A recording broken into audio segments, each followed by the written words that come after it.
Well, it has been 11 years since the deadliest terrorist attack this country has ever seen, and today, the thousands of people who were killed on 9/11 will be remembered all across the country and right here in New Mexico. In fact, part of a beam that once made up part of the World Trade Center in New York is here in Albuquerque. News 13's David Romero is live at the Sacred Heart Catholic Church in Albuquerque. And David, it's interesting to know that New Mexico has a part of history here.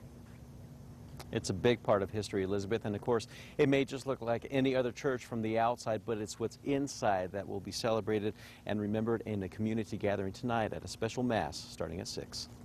11 years ago, they stood as part of the World Trade Center towers. Today, they are the foundation of a bell tower in an Albuquerque church. It means that we have a special privilege and particular opportunity to continue to pray for peace, freedom, the liberty that we need individually. So we keep that in mind whenever we celebrate that we have that need for personal freedom. Every year on the September 11th anniversary, a special mass is held at Sacred Heart to remember the victims lost that day and the people still fighting for freedom. We recognize that we are one aspect of the memorial, of the remembrance, but we recognize that it's been branching out to different areas in our community and nationwide, perhaps worldwide. We know that there are so many other military personnel that are remembering wherever they may be stationed, so we keep them in mind as well.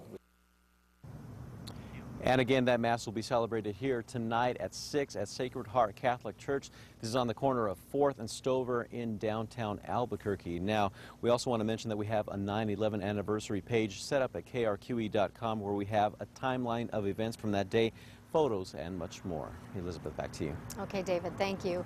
The Mass in Albuquerque is not the only event happening in New Mexico. Albuquerque Fire and Police Departments, plus the governor, will hold a ceremony at Station 2. Fire crews will also take part in the annual stair climb that will be at the Bank of America, and we, of course, will have much more on these events coming up in our next half hour.